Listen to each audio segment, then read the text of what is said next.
എല്ലാവർക്കും സ്വാഗതം. ദാവീദ് പണിതുയർത്തിയ ദേവാലയത്തിൽ സോളമൻ പ്രാർത്ഥിച്ചതാണ്. ആ സോളമൻ്റെ പ്രാർത്ഥന മറക്കാൻ പറ്റുമോ? സ്വർഗത്തിനും സ്വർഗാതിസ്വർഗത്തിനും മുകളിൽ വസിക്കുന്ന മഹത്വത്തിൻ്റെ കർത്താവേ, നിങ്ങൾ മനുഷ്യനിർമ്മിതമായി ദേവാലയത്തിൽ വരുമോ? അപ്പോൾ ആ പ്രാർത്ഥന വളരെ പ്രധാനമായൊരു പ്രാർത്ഥനയാണ്. അങ്ങനെ പ്രാർത്ഥനയുടെ ഉത്ഭവമാണ് നമ്മളിപ്പോഴും പഠിച്ചുകൊണ്ടിരിക്കുന്നത്. നമ്മൾ പഠിച്ചു, ദൈവം ആബേലിൻ്റെ പ്രാർത്ഥന ആദ്യം പ്രാർത്ഥിച്ചത് നമ്മൾ മനസ്സിലാക്കി. ആബേൽ പ്രാർത്ഥിച്ചു, നോഹ പ്രാർത്ഥിച്ചു, അബ്രാഹം പ്രാർത്ഥിച്ചു. അങ്ങനെ പ്രാർത്ഥനകളിലൂടെ കടന്നു വന്നു. ഇതാ ദാവീദ് പ്രാർത്ഥിച്ചു, ഇതാ സോളമൻ പ്രാർത്ഥിച്ചു. സോളമൻ്റെ ഏറ്റവും പ്രസിദ്ധമായ പ്രാർത്ഥനയാണ് സോളമൻ ജ്ഞാനത്തിന് വേണ്ടി പ്രാർത്ഥിച്ചു എന്നത്.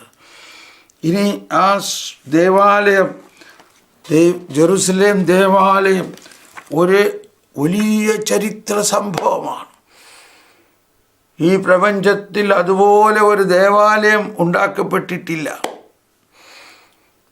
ആ ദേവാലയത്തിൽ കർത്താവ് ഇറങ്ങി വന്നു. കർത്താവിൻ്റെ സാന്നിധ്യം പ്രപഞ്ചത്തിൽ ആദ്യം ഉണ്ടാക്കപ്പെട്ട ദേവാലയമാണ്. എന്നാൽ അതിൽ നശിപ്പിക്കപ്പെട്ടു. നശിപ്പിക്കപ്പെടാത്ത ഒരു ദേവാലയം ഉണ്ടാകുന്നതിന് വേണ്ടിയാണ്. എന്താണ് നശിപ്പിക്കപ്പെടാത്ത ദേവാലയം? നശിപ്പിക്കപ്പെടാത്ത ദേവാലയം മനുഷ്യഹൃദയങ്ങളാണ്. അവിടെയാണ് ദൈവം വാസ്തവത്തിൽ സംപ്രീതനായിരിക്കുന്നത്. നമ്മൾ ഇന്നലെ വായിച്ച 2580 ഖണ്ഡികയുടെ മാർജിനിൽ ഉള്ള 583 ഖണ്ഡികയിലേക്ക് നമ്മൾ പോകുന്നു. 583 അവിടെ നമുക്ക് കാണാം യേശുവും ദേവാലയവും. യേശുവും ദേവാലയവും, യേശുവും ദേവാലയവും. 583 വരുവിൻ. തനിക്ക് മുൻപേ ഉണ്ടായിരുന്ന പ്രവാചകരെ പോലെയും യേശുവും ജെറുസലേം ദേവാലയത്തോട് അത്യഗാധമായ ആദരവ് പ്രകടിപ്പിച്ചു. തനിക്ക് മുൻപുണ്ടായിരുന്ന പ്രവാചകന്മാരെ പോലെ തന്നെ യേശുവും ജെറുസലേം ദേവാലയത്തോട് അത്യഗാധമായ ആദരവ് പ്രകടിപ്പിച്ചു. ഇപ്പം ഇതിൻ്റെ ഇടയിൽ മനസ്സിലാക്കണം, സോളമൻ പണിത ദേവാലയം, ആ ദാവീദിനോട് കർത്താവ് അരുളിച്ചെയ്തു അനുസരിച്ച് സോളമൻ പണിത ആ ദേവാലയമാണ്. ഈ ഇസ്രായേൽ ജനത്തിൻ്റെ അനുസരണക്കേട് മൂലം അവർ വീണ്ടും അടിമത്വത്തിലേക്ക് പോയ ആ കാലഘട്ടത്തിൽ ഈ ദേവാലയം നശിപ്പിക്കപ്പെട്ടു. അതിനെക്കുറിച്ച് ചിന്തിക്കുമ്പോൾ നമുക്ക് തന്നെ പ്രയാസം തോന്നുകയാണ്. ആ ദേവാലയം നെബൂഖദ്നേസർ രാജാവ്, ബാബിലോണിയക്കാർ വന്നിട്ട് അത് നശിപ്പിച്ചു. ഒന്ന് ആലോചിച്ച് നോക്കി, എങ്ങനെ അത് നശിപ്പിക്കാൻ അവർക്ക് പറ്റി? അതിനുശേഷം ഇസ്രായേൽ ജനം ബാബിലോണിയയിലെ അടിമത്വത്തിലേക്ക് പോയി, ഭയാനകമായ നാശത്തിലേക്ക് പോയി.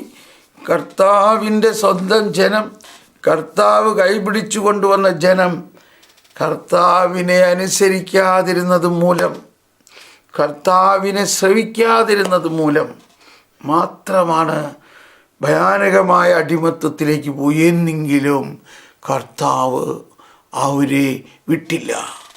അവർ കർത്താവിനെ അനുസരിച്ചില്ല. അവർ നാശത്തിലേക്ക് പോയി. അവർ നശിച്ചു. അവർ ഭയാനകമായ അടിമത്വത്തിലേക്ക് പോയി. അവിടെ മുതലാണ് നമ്മൾ പ്രവാചകന്മാരെ കാണുന്നത്. യേശയ്യ, ജെറമിയ, എസെക്കിയേൽ, ഇവരെല്ലാം ഈ അടിമത്വത്തിൻ്റെ കാലഘട്ടത്തിൽ അവരെ രക്ഷിക്കാൻ വേണ്ടി കർത്താവ് കൂടുതൽ ശക്തമായി ഇറങ്ങി. എസെക്കിയേലിനോട് പറഞ്ഞു, നീ അവരോട് പ്രവചിക്കുക. എന്താണ്? ഇതാ അസ്ഥികളെ നിങ്ങൾ ഉണരുവീൻ. അത് നമ്മൾ പലപ്പോഴും പറഞ്ഞിട്ടുള്ളതാണ്. എങ്കിലും ഓർക്കണം ഇടയ്ക്കിടയ്ക്ക്. ഇപ്പോൾ നമ്മൾ പെട്ടെന്ന് യേശുവിൻ്റെ കാലത്തെ ദേവാലയത്തെ കാണുമ്പോൾ അതിനിടയ്ക്ക് എന്തുണ്ടായെന്ന് മറന്നു പോകരുത്. അതിനിടയ്ക്ക് എന്തുണ്ടായി? അതിനിടയ്ക്ക് ഇത്രയും നശിച്ച അവസ്ഥയിൽ നിന്ന് അവർക്ക് കരകയറാൻ പറ്റുമോ? ഒരിക്കലും പറ്റില്ല. ആര് വേണം? ദൈവം തന്നെ വേണം. അവിടെയാണ്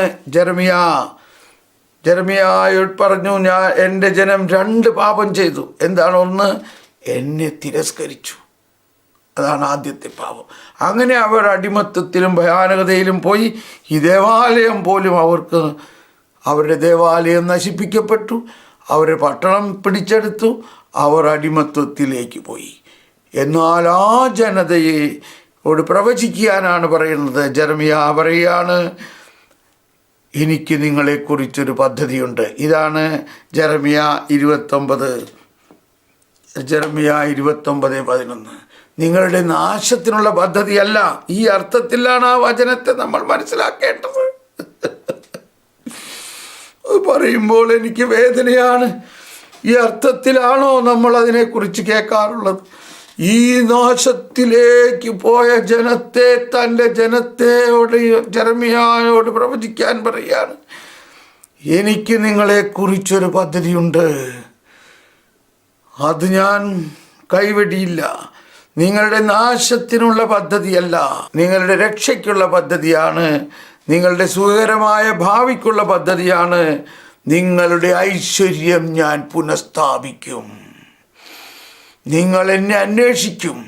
നിങ്ങൾ പൂർണ്ണ ഹൃദയത്തോടെ എന്നെ അന്വേഷിക്കുമ്പോൾ നിങ്ങൾ കണ്ടെത്തും.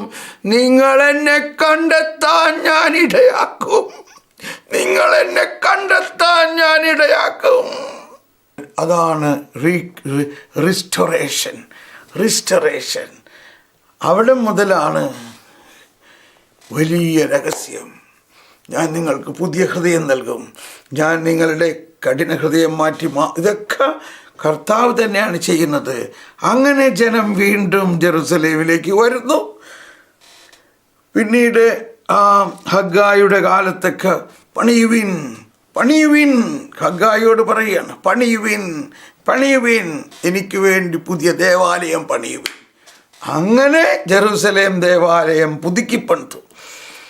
ആ പുതുക്കിപ്പണിത ദേവാലയത്തിലാണ് ഈശോയും പ്രവാചകന്മാരെല്ലാം വരുന്നത്. കണ്ടോ, തനിക്ക് മുൻപേ ഉണ്ടായിരുന്ന പ്രവാചകരെ പോലെ യേശുവും ജെറുസലേം ദേവാലയത്തോട് അത്യാധമായ ആദരവ് പ്രകടിപ്പിച്ചു.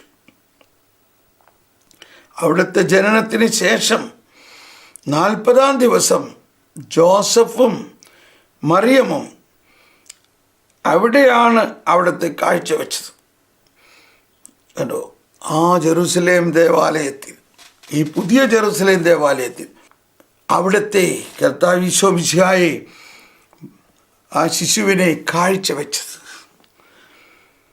കണ്ടോ, കാഴ്ചവെപ്പ്.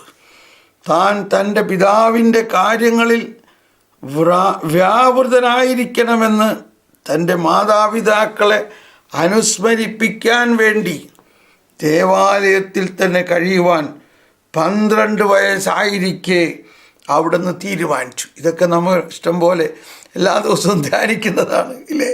സന്തോഷത്തിൻ്റെ രഹസ്യത്തിൻ്റെ അവസാനത്തിൽ നമ്മൾ ഭയങ്കര ഷോക്കായിപ്പോയി. അമ്മയ്ക്കും അപ്പനും 12 വയസ്സുള്ള മകൻ കണ്ടോ, ആ ദേവാലയത്തെ വിട്ടു പോകാൻ അവന് പറ്റുന്നില്ല. അതാണ് ദേവാലയം. അവിടുന്ന് തൻ്റെ രഹസ്യ ജീവിതകാലത്ത് ഓരോ വർഷവും പെസഹക്കെങ്കിലും അവിടെ പോയിരുന്നു. ഓരോ വർഷവും 351 പറയുന്നത് ലൂക്ക 2:41. യേശുവിൻ്റെ മാതാപിതാക്കന്മാർ ആണ്ടുതോറും ആണ്ടുതോറും പെസഹ തിരുനാളിൽ ജെറുസലേമിൽ പോകണ എന്തിനാ? വേറൊരു കാര്യമില്ല അവർക്ക് ജെറുസലേമിൽ പോകാൻ. ദേവാലയം, ജെറുസലേം ദേവാലയമാണ്. ജെറുസലേം ദേവാലയത്തിൽ പോകുന്നത്. അവിടുന്ന് തൻ്റെ രഹസ്യ ജീവിതകാലത്ത് ഓരോ വർഷവും പെസഹാക്കെങ്കിലും അവിടെ പോയിരുന്നു. അവിടുത്തെ പരസ്യ ശുശ്രൂഷ തന്നെ യഹൂദരുടെ വലിയ തിരുനാളുകൾക്ക് അവിടുന്ന് ജെറുസലത്തേക്ക് നടത്തിയ തീർത്ഥാടനങ്ങളുടെ മാതൃകയിലായിരുന്നു. 352 ഒരുപാട് വചനങ്ങളുണ്ട്. യോഹന്നാൻ 2:13-14, 5:1, 14:7-1-10-14:8-2 അതെല്ലാം. അപ്പോൾ നമ്മളിനി മുന്നോട്ട് പോവുകയാണ്. അപ്പോൾ ആ പ്രാർത്ഥനയും ദേവാലയവുമായിട്ട്, യേശുവും ദേവാലയവുമായിട്ടുള്ള ബന്ധമാണ് നമ്മൾ ഇതെല്ലാം ആരംഭിച്ചത്. ദാവീദ് സോളമനിലൂടെ കർത്താവിന് ദേവാലയം പണിതപ്പോഴാണ്. എന്നാൽ ആ ദേവാലയത്തിൻ്റെ തകർച്ചയും പിന്നീട് പണിയപ്പെട്ട ദേവാലയം, കർത്താവ് തന്നെ പറഞ്ഞു, ഈ ദേവാലയവും കല്ലിന്മേൽ കല്ല് ശേഷിക്കില്ല. അങ്ങനെ ആ ദേവാലയവും നശിപ്പിക്കപ്പെട്ടു. ഇന്ന് ആ ദേവാലയത്തിൻ്റെ ഒരു മതിൽ മാത്രമാണ്, ഈ രണ്ടാമത് പണിത ദേവാലയത്തിൻ്റെ ഒരു മതിൽ മാത്രമാണ് അവിടെ ഉള്ളത്. ആ മതിലാണ് വെസ്റ്റേൺ വാൾ എന്ന് പറയുന്നത്. അവിടെയാണ് ഇസ്രായേൽക്കാർ വന്നിട്ട് എപ്പോഴും ഇങ്ങനെ പ്രാർത്ഥിക്കുന്നത്. അവിടെ അവർ ശിരസടിച്ച് തല മുട്ടി അവർ പ്രാർത്ഥിക്കുകയാണ്. ഇനി നമ്മൾ കാറ്റഗിസത്തിൽ 2581 വരുന്നു. 2581 ദൈവജനത്തെ സംബന്ധിച്ചിടത്തോളം പ്രാർത്ഥന അഭ്യസിക്കാനുള്ള സ്ഥലമാണ് ദേവാലയം. ദൈവജനത്തെ സംബന്ധിച്ചിടത്തോളം അതാണ്. ദൈവജനത്തെ സംബന്ധിച്ചിടത്തോളം, വിശ്വാസികളെ സംബന്ധിച്ചിടത്തോളം പ്രാർത്ഥന അഭ്യസിക്കാനുള്ള സ്ഥലമാണ് ദേവാലയം. പ്രാർത്ഥന അഭ്യസിക്കേണ്ട ഒരു കാര്യമാണ്. ഇതാണ് ഇപ്പോഴും നമ്മൾ പഠിച്ചുകൊണ്ടിരിക്കുന്നത്. നമ്മളെല്ലാവരും വളരെയധികം വർഷമായിട്ട് പ്രാർത്ഥിക്കുന്നവരാണ്. പ്രത്യേകിച്ച് കരിസ്മാറ്റിക് നവീകരണത്തിൽ 40ഓളം വർഷം കഴിഞ്ഞ് 40-ലധികം ധ്യാനങ്ങളും കൂടിയിട്ടുണ്ട്. ഒരുപാട് തരത്തിലുള്ള പ്രാർത്ഥനകളെല്ലാം നമ്മൾ കൂടിയിട്ടുണ്ടെങ്കിലും നമ്മൾ ഇപ്പോഴും പ്രാർത്ഥനയുടെ പുതിയ പടവുകളിലേക്ക് കർത്താവ് നമ്മൾ ഉയർത്തിക്കൊണ്ടിരിക്കുകയാണ്. പ്രാർത്ഥന ശരിക്കും നമ്മൾ ഇപ്പോഴാണ് പഠിക്കുന്നതെന്ന് ഈ പ്രബോധനങ്ങൾ കേൾക്കുമ്പോൾ നമ്മൾ മനസ്സിലാവുന്നുണ്ട്. അപ്പോൾ ദൈവജനത്തെ സംബന്ധിച്ചിടത്തോളം പ്രാർത്ഥന അഭ്യസിക്കാനുള്ള സ്ഥലമാണ് ദേവാലയം. തീർത്ഥാടനങ്ങൾ, ഉത്സവങ്ങൾ, ബലികൾ, സായാഹ്ന സമർപ്പണം, ധൂപാർച്ചന, കാഴ്ചയപ്പം എന്നിവ അത്യുന്നതനും സർവത്ര സമീപസ്ഥനുമായ ദൈവത്തിൻ്റെ വിശുദ്ധിയുടെയും മഹത്വത്തിൻ്റെയും അടയാളങ്ങളും അതാണ്. എന്താണ് ആ പ്രാർത്ഥനയുടെ അഭ്യസിക്കുന്ന രീതികൾ? എന്തൊക്കെയാണ് നമ്മൾ അഭ്യസിക്കാറുള്ളത്? തീർത്ഥാടനങ്ങൾ, ഉത്സവങ്ങൾ, ബലികൾ, സായാഹ്ന സമർപ്പണം, ധൂപാർച്ചന, കാഴ്ചയപ്പം എന്നിവ അത്യുന്നതനും സർവത്ര സമീപസ്ഥനുമായ ദൈവത്തിൻ്റെ വിശുദ്ധിയുടെയും മഹത്വത്തിൻ്റെയും അടയാളങ്ങളും. ഇതെല്ലാം ഈ ദേവാലയവുമായിട്ട് ബന്ധപ്പെട്ടാണ് നമ്മൾ പഠിക്കുന്നത്, പ്രാർത്ഥന അഭ്യാസം. തുടർന്ന് പ്രാർത്ഥനയ്ക്കായുള്ള ആഹ്വാനങ്ങളും പ്രാർത്ഥനയുടെ മാർഗങ്ങളുമായിരുന്നു. അതാണ് അടുത്തത്. പ്രാർത്ഥനയ്ക്കായുള്ള ആഹ്വാനങ്ങൾ, പ്രാർത്ഥനയുടെ മാർഗങ്ങൾ. പ്രാർത്ഥനയ്ക്കായുള്ള ആഹ്വാനങ്ങളും പ്രാർത്ഥനയുടെ മാർഗങ്ങളുമായിരുന്നു. അനുഷ്ഠാന പ്രധാനമായ ആരാധന പലപ്പോഴും ജനത്തെ അമിതമാം വിധം ബാഹ്യമായ ആരാധനയിലേക്ക് നയിച്ചു. കണ്ടോ, അനുഷ്ഠാനം. അപ്പോൾ ഈ പ്രാർത്ഥനയുടെ മാർഗങ്ങൾ നമ്മൾ യഥാർത്ഥമായി പരിശീലിക്കുന്നില്ലെങ്കിൽ അമിതമായ അനുഷ്ഠാനങ്ങളിലേക്ക് പ്രവേശിക്കും. അതാണ് അനുഷ്ഠാന പ്രധാനമായ ആരാധന. ഇതെന്നും നമ്മളെ കാർന്നു തിന്നുകൊണ്ടിരിക്കുന്ന ഒരവസ്ഥയാണ്.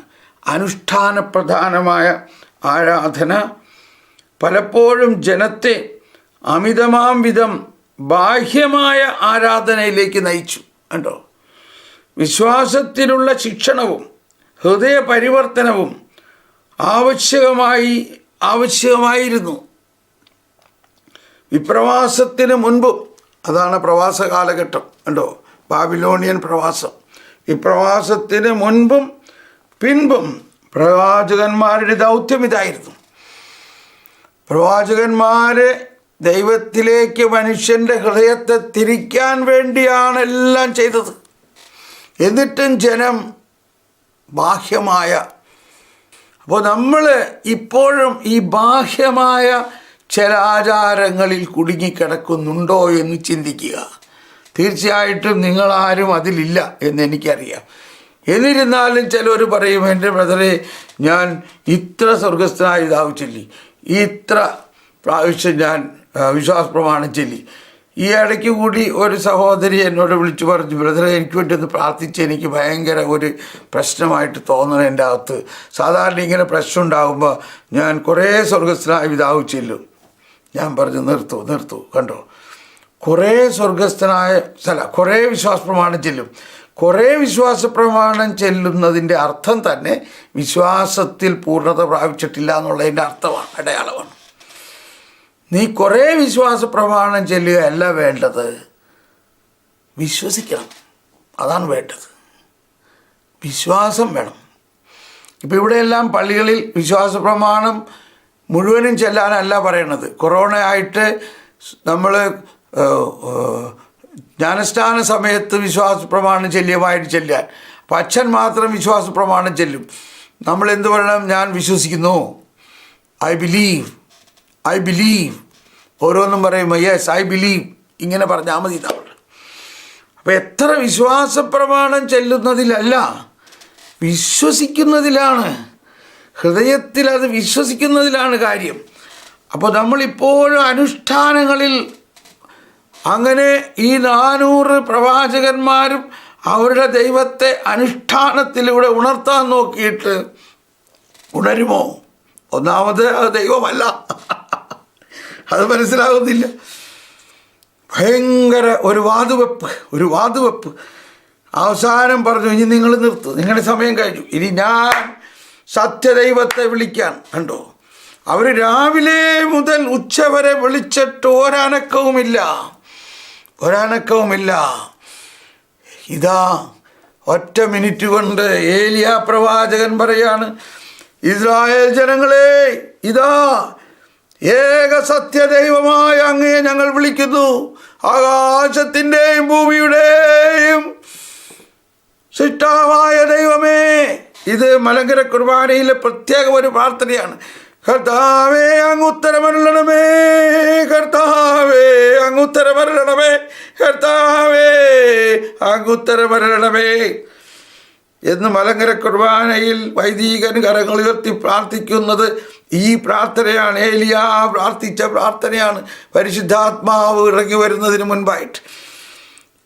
ഇതാ ഏലിയ കരമുയർത്തി ഒറ്റ പ്രാർത്ഥന നടത്തിയപ്പോൾ അഗ്നി ഇറങ്ങി വന്ന് ഈ ബലിവസ്തുക്കളെ മുഴുവനും ദഹിപ്പിച്ചു. നോക്കി, ഈ കണ്ടിരുന്ന ആളുകളും എല്ലാവരുടെയും വിശ്വാസം എത്രയോ വർദ്ധിച്ചു. വിശ്വാസമാണ് പ്രാർത്ഥനയുടെ തായ്തണ്ട്, പ്രാർത്ഥനയുടെ അച്ചുതണ്ട്. നമ്മളുടെ പ്രകടനമോ, നമ്മളെ ബാഹ്യമായി നമ്മൾ ചിലയിടത്തെല്ലാം ചിലർ പറയും ചരലിൽ മുട്ടുകുത്തി, കല്ലിൽ മുട്ടുകുത്തി, ചാട്ടവാർ കൊണ്ട് അടിച്ചു. ഇതൊന്നും ആവശ്യമില്ല. ഇതെല്ലാം ഈ പറഞ്ഞ അവസ്ഥയാണ്, വിശ്വാസത്തിൻ്റെ ബാഹ്യപ്രകടനങ്ങളാണ്. മറിച്ച് മാർപ്പാപ്പ പറയാണ്, ദൈവം പിതാവാണ്, നമ്മൾ മക്കളാണ് എന്ന് വിശ്വസിക്കുക. നമ്മൾ പിതാവിനോട് വാത്സല്യ മക്കൾ പിതാവിനോട് പോലെ, എൻ്റെ പിതാവേ, സ്വർഗസ്ഥനായ ഞങ്ങളുടെ പിതാവേ, അങ്ങയുടെ നാമം പൂജിതമാകണമേ, അങ്ങയുടെ രാജ്യം വരണമേ, അങ്ങയുടെ ഹിതം. കണ്ടോ? ഇതാണ് പ്രാർത്ഥന. ഈശോ നമ്മളെ പഠിപ്പിച്ച പ്രാർത്ഥന ഇതാണ്. അപ്പോൾ ഈ പ്രാർത്ഥന അഭ്യസിക്കണം. ആ പഴയകാലത്തെ പ്രാർത്ഥനകളല്ല നമ്മളിപ്പോൾ ഇനി എടുക്കേണ്ടത്.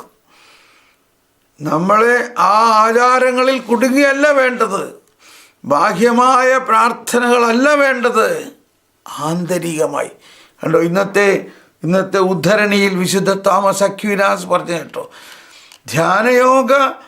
ധ്യാനയോഗ പ്രാർത്ഥനയിലൂടെ നമ്മൾ കിട്ടുന്ന സന്ദേശങ്ങൾ എന്താണ്? സുവിശേഷ പ്രഘോഷണം എന്നാൽ ധ്യാനയോഗ പ്രാർത്ഥനയിലൂടെ, അതായത് ഹൃദയത്തിൻ്റെ ഉള്ളിൽ ദൈവത്തെ ആരാധിച്ച് ദൈവമായിട്ടൊന്നാകുന്ന ആ കോണ്ടംപ്ലേഷനിലൂടെ ദൈവം നമ്മളോട് സംസാരിക്കുന്ന കാര്യങ്ങൾ മറ്റുള്ളവരുമായി പങ്കുവയ്ക്കുക. അതാണ് സുവിശേഷ പ്രഘോഷണം, അതാണ് വിശ്വാസിയുടെ ഭാഷ. അതുകൊണ്ടാണ് സമരിയാക്കാരിയുടെ അടുത്ത് ഈശോ പറഞ്ഞു, സ്ത്രീയെ, മലയിലോ ജെറുസലേമിലോ അല്ല ദൈവത്തെ ആരാധിക്കേണ്ടത്, ആത്മാവിൽ ദൈവത്തെ ആരാധിക്കുക. അങ്ങനെയുള്ളവരെയാണ് ദൈവം ആഗ്രഹിക്കുന്നത്. അതാണ് യഥാർത്ഥ ആരാധന. അപ്പോൾ ഇവിടെ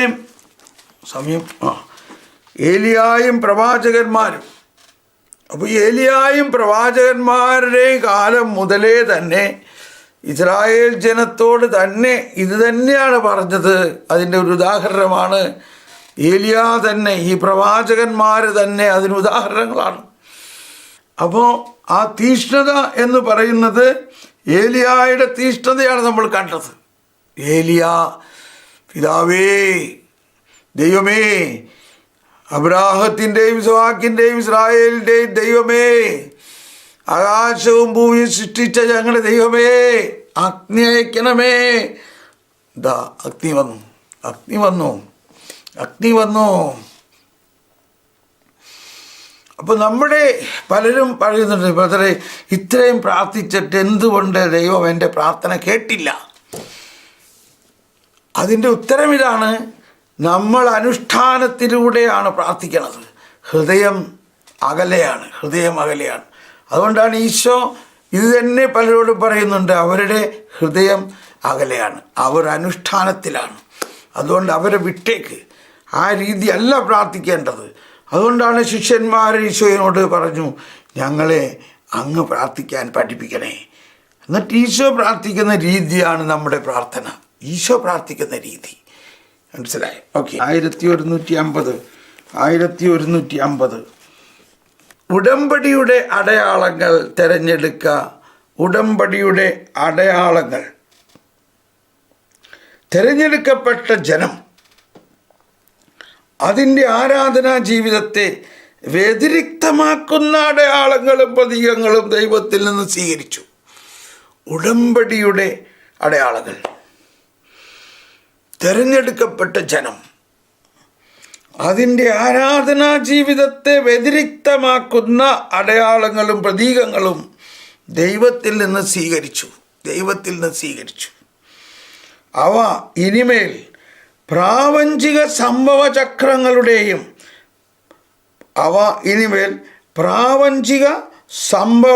ചക്രങ്ങളുടെയും സാമൂഹിക ആചാരങ്ങളുടെയും ആഘോഷങ്ങൾ മാത്രമല്ല, പിന്നെയോ തൻ്റെ ജനത്തിന് വേണ്ടി ദൈവം നിർവഹിച്ച മഹത് കാര്യങ്ങളുടെ പ്രതീകങ്ങളായ ഉടമ്പടിയുടെ അടയാളങ്ങളാണ്. അതാണ് ഉടമ്പടി. പഴയ നിയമത്തിൽ നിന്നുള്ള ആരാധനാപരമായ ഈ അടയാളങ്ങളിൽപ്പെട്ടവയാണ്. അപ്പോൾ ആ ഉടമ്പടിയുടെ അടയാളങ്ങൾ നമ്മൾ സ്വീകരിച്ചിട്ടുണ്ട്. ഉടമ്പടിയുടെ അതിൽ ചിലത് ഇവിടെ പറഞ്ഞിരിക്കുകയാണ്. അടയാളങ്ങളിൽപ്പെട്ടവയാണ് ഛേദനാചാരം, രാജാക്കന്മാരുടെയും പുരോഹിതന്മാരുടെയും തൈലാഭിഷേകം, സമർപ്പണം, കൈവെപ്പ്, ബലികൾ, സർവോപരി പെസഹ.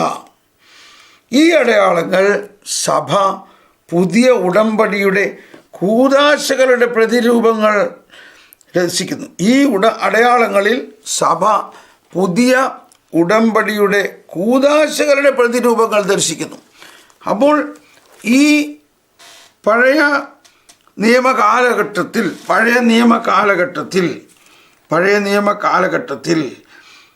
ഉണ്ടായ ചില കാര്യങ്ങൾ നമ്മൾ പുതിയ നിയമത്തിൽ എടുക്കുന്നുണ്ട്.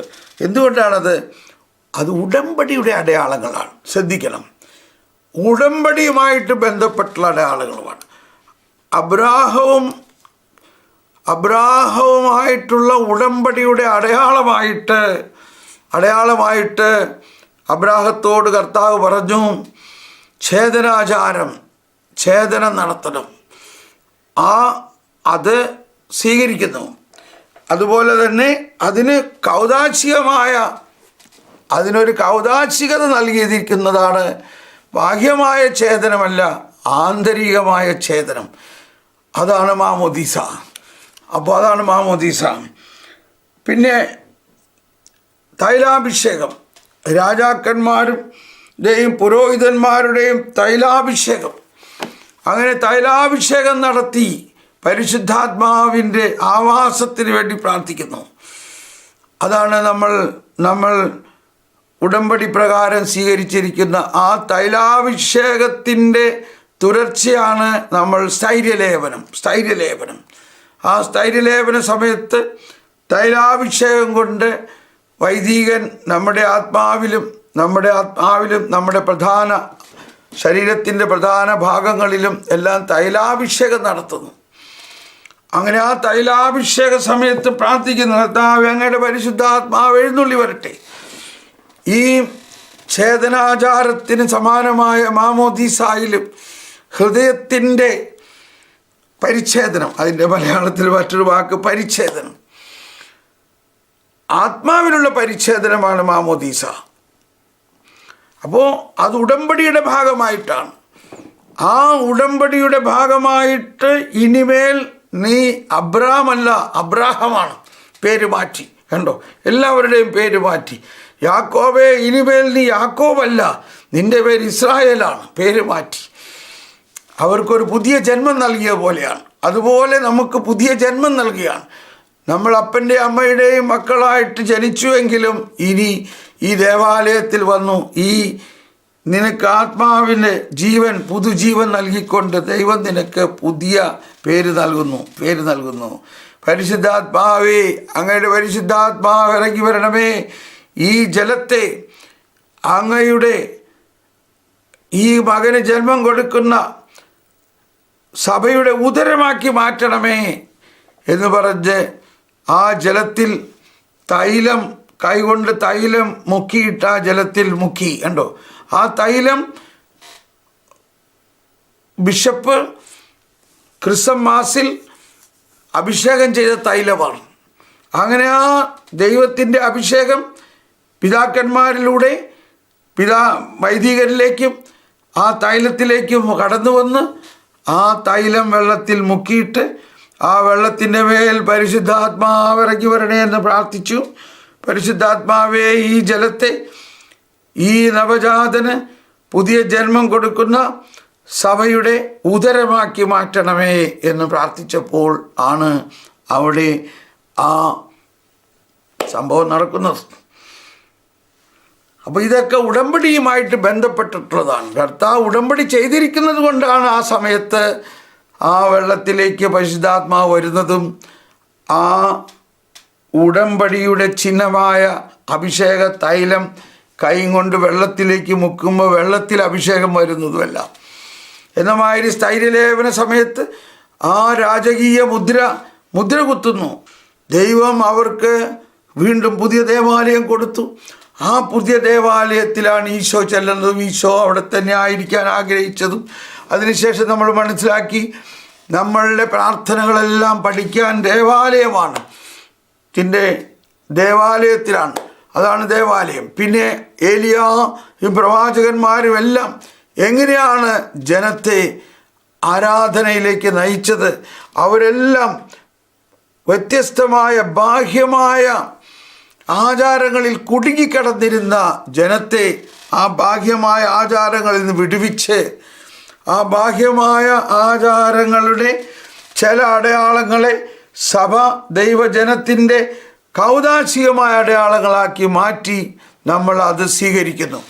അതുകൊണ്ട് ഇന്ന് നമ്മൾ സ്വീകരിക്കുന്ന അടയാളങ്ങൾ വാസ്തവത്തിൽ പഴയ നിയമത്തിലുള്ളതാണെങ്കിലും അതിനെ പുതിയ വീക്ഷണം കൊടുത്തുകൊണ്ട് അതിനെല്ലാത്തിനും ആന്തരികമായിട്ടാണ് നമ്മൾ സ്വീകരിക്കുന്നത്.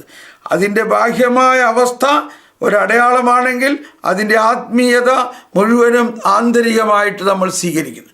അതുകൊണ്ട് സാരാംശത്തിൽ നമ്മളുടെ പ്രാർത്ഥനയിൽ വളരേണ്ടത് സോളമൻ പ്രാർത്ഥിച്ച പ്രാർത്ഥനയായാലും അതിനുശേഷം ആ ദേവാലയം നശിപ്പിക്കപ്പെട്ടതിൻ്റെ കാരണം ദൈവം മനുഷ്യനിർമ്മിതമായ ദേവാലയത്തിനേക്കാൾ ഉപരി ഹൃദയത്തിലാണ്, മനുഷ്യ ഹൃദയങ്ങളിലാണ് ദൈവം വസിക്കുന്നത്. അതുപോലെ ആചാരങ്ങളിൽ കുടുങ്ങിക്കിടക്കുന്ന പ്രാർത്ഥനകൾ ആകാതെ ഹൃദയം ദൈവത്തിലേക്ക് ഉയർത്തി പിതാവായ ദൈവം നമ്മുടെ ഹൃദയത്തിൽ വസിക്കുന്നു. പുതിയ നിയമത്തിൽ നമ്മൾ മനസ്സിലാക്കുന്നത് പഴയ നിയമത്തിൽ ആരും മനസ്സിലാക്കാൻ കൊടുക്കാത്ത, വെളിപ്പെടുത്തി കൊടുക്കാത്ത ഒരു രഹസ്യമാണ് ദൈവം പിതാവാണ്. ആ പിതാവിനോട് പ്രാർത്ഥിക്കാൻ നമുക്ക് വേറൊരു ഭാഷയാണ്, നമുക്കൊരു വ്യക്തിപരമായ ബന്ധമാണ്. നമ്മൾ മാതാപിതാക്കളാണ്, നമുക്ക് മക്കളുണ്ട്. നമ്മൾ മക്കളോട്, നമ്മുടെ മക്കൾ നമ്മളോട് സംസാരിക്കുകയും വാത്സല്യത്തോടെ നമ്മൾ അവരെ കാണുകയും ചെയ്യുന്ന പോലെ ദൈവത്തുമായിട്ടുള്ളൊരു ബന്ധത്തിലേക്ക് നമ്മൾ വരണം. അപ്പോഴാണ് യഥാർത്ഥമായ പ്രാർത്ഥന. വരുവിൻ നമുക്ക് സ്തുതിക്കാം. കർത്താവേ, ഞങ്ങളുടെ പ്രാർത്ഥനയിൽ ഉയർത്തണമേ.